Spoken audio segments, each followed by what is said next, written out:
Pelanggaran administrasi kita berikan peringatan secara tertulis dengan pemilih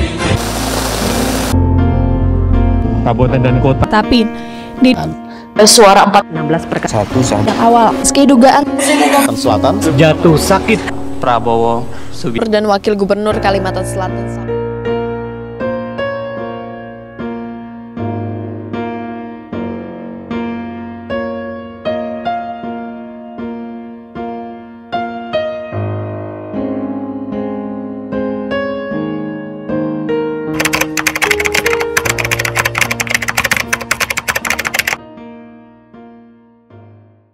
Jadi kalau dunia kepemiluan sejak ibu lulus S1 itu sudah mulai tertarik dengan isu-isu demokrasi. Dan kalau konsen terhadap isu kepemiluan itu sejak ibu gabung di LK3, Lembaga Kajian Keislaman dan Kemasyarakatan. Itu isu yang diangkat oleh LK3 itu adalah isu pluralisme, isu kebudayaan, dan juga isu demokrasi. Nah, dalam isu demokrasi inilah yang banyak berkaitan dengan kepemiluan.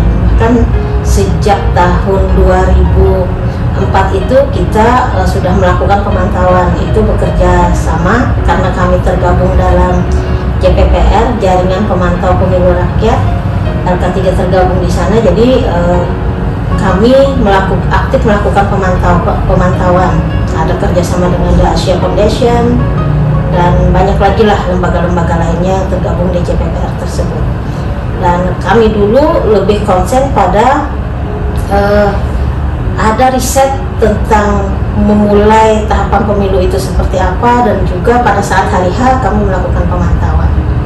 Kenapa tertarik? Ini saya anggap bagian dari pengabdian untuk mewujudkan demokrasi di Indonesia yang lebih baik. Jadi peran masyarakat sipil harus lebih banyak dalam isu-isu demokrasi ini.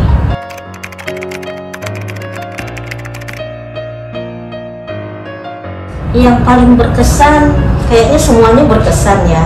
Tapi kalau melihat periode pertama, karena itu penancapan fondasi awal Bawaslu Provinsi Kalimantan Selatan, tentu perjuangan kami lebih maksimal, kayaknya lebih kuat. Di awal itu kita dilantik 3 orang, itu tidak mempunyai apa-apa. Jadi sekretariat tidak ada, kantor juga tidak ada. Jadi kami itu harus berkantor, kalau tidak salah setiap pagi kami janjian ketemu di mana. Ataukah yang paling sering itu ada di KP Kembang di daerah Kayu Tangi. Nah, itu yang paling sering tempat kami berkumpul. Pagi jam 9 ngumpul, sore pulang. Ya, pesannya hanya makan siang aja yang makan di sana, selebihnya kami ikut nongkrong saja. Pada saat itu kita dilantik 3 orang, karena tidak punya sekretariat kita bikin surat, bikin apa-apa sendiri.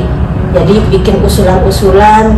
Pada periode pertama itu kita coba susun rencana kerja, kemudian kita rekrut staf-staf, dan juga berkoordinasi dengan pemerintah daerah secara maksimal. Sehingga kemudian 1 tahun kemudian kita juga sudah difasilitasi oleh pemerintah daerah, dipinjami kantor, kemudian kita juga diberi tenaga PNS untuk menjadi kepala sekretariat di Bawaslu Kalimantan Selatan. Itu perjuangan kita di tahap awal ya, di periode pertama. Dan bahkan periode pertama itu kita sampai tidak ada gaji itu sampai 6 bulan ke atas. Jadi penuh perjuangan lah, intinya berdarah-darah untuk saat itu. Belum lagi kita memikirkan untuk menghadapi tahapan pilkada dan pemilu di 2014 tersebut. Nah, kemudian alhamdulillah pada periode kedua itu tantangannya berbeda lagi. Walaupun misalnya orangnya sudah 5 orang, tetapi tantangannya juga lebih banyak terkait dengan kepemiluan. Misalnya pada saat 2017 ke 2022 ini kita menghadapi pilkada di masa pandemi. Kita juga menghadapi bencana alam, misalnya banjir dan sebagainya. Dan bahkan Bawaslu RI juga ikut sampai turun tangan untuk mengumpulkan donasi bencana alam bagi warga masyarakat di Kalimantan Selatan. Pandemi COVID dan juga ada bencana alam itu lebih banyak kami hadapi pada saat periode kedua, bukan periode pertama. Kalau periode pertama tadi lebih mengarah pada penguatan kapasitas dan pembentukan sekretariat Bawaslu itu sendiri. Nah, ketika di periode kedua ini menghadapi pandemi, kita juga melakukan misalnya pengawasan terhadap coklit, pencocokan penelitian terhadap data pemilih. Itu Komisioner Bawaslu RI, Ketua Bawaslu Pak Abhan itu sampai datang ke Kalsel itu dari ujung kabupaten sampai ujung kabupaten, hampir seluruh kabupaten kota beliau datangi. Jadi kita ikut melakukan pengawasan secara langsung terhadap pencocokan dan penelitian daftar pemilih. Dan itu luar biasa menurut saya. Tidak, pada periode sebelumnya kita belum sempat menghadirkan ketua untuk mendatangi desa-desa di setiap kabupaten itu untuk kita lakukan pengawasan secara langsung. Lalu pada periode ini juga pandemi COVID kan mulai melanda negara kita, dan pandemi COVID inilah yang mulai merubah mekanisme dari awalnya.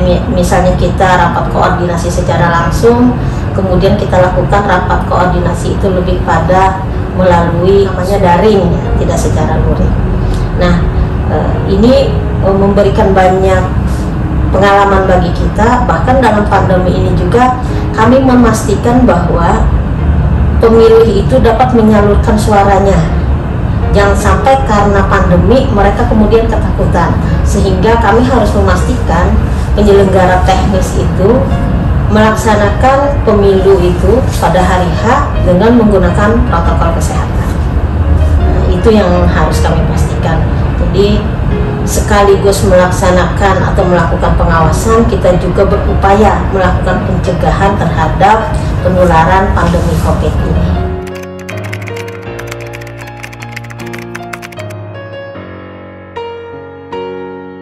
Ada rasa bangga, ada rasa haru juga. Jadi ini sebuah amanah yang luar biasa yang harus Ibu laksanakan dengan sebaik-baiknya.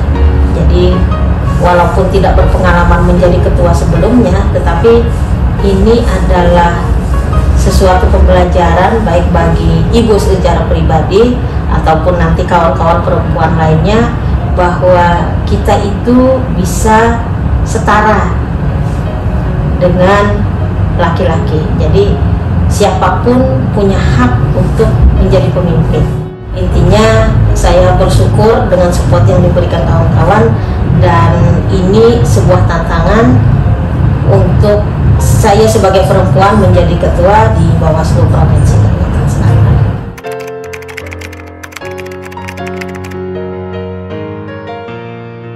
Ya tentu kalau profesi sebagai penyelenggara dan status sebagai ibu, saya harap bisa berjalan seiring, ya.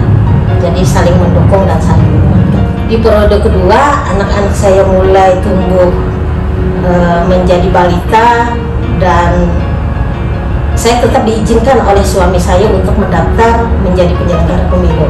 Karena berdasarkan izin suami itulah kemudian saya terus mendaftar, dan alhamdulillah diterima di periode kedua. Segala tugas-tugas yang saya lakukan di kantor itu selalu disupport oleh suami saya. Ketika saya perlu bekerja, tidak ada alasan apapun, tidak ada hambatan apapun, selalu didukung oleh suami saya. Dan tentu anak-anak saya pun mendukung untuk itu. Jadi saya rasa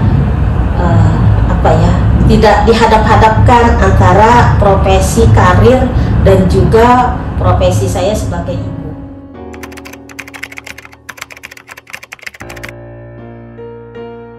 Jadi setelah masa periode kami berakhir, banyak kesan ya yang Ibu rasakan, dan tentunya Ibu juga berharap untuk kawan-kawan ke depan yang meneruskan estafet ini supaya tetap menjaga yang selalu kita gaung-gaungkan itu simpe, soliditas, integritas, mentalitas, dan profesionalitas. Itu yang harus kita jaga.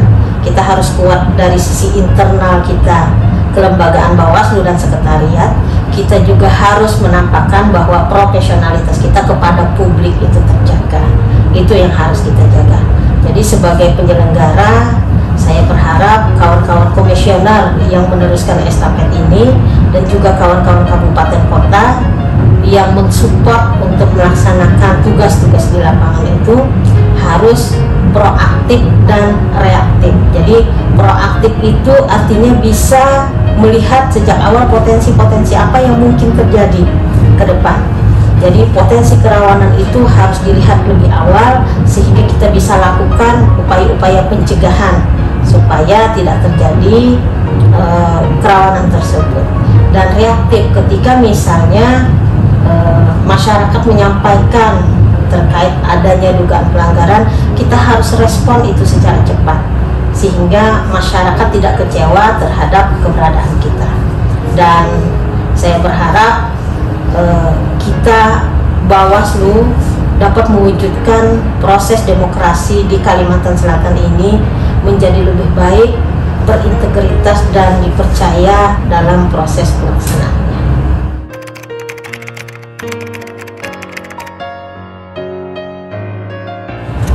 Selama 10 tahun bekerja sama dengan kawan-kawan di sekretariat, saya mengucapkan terima kasih banyak atas support yang luar biasa untuk kerja-kerja pengawasan, tugas-tugas sebagai lembaga badan pengawas pemilu di tingkat provinsi.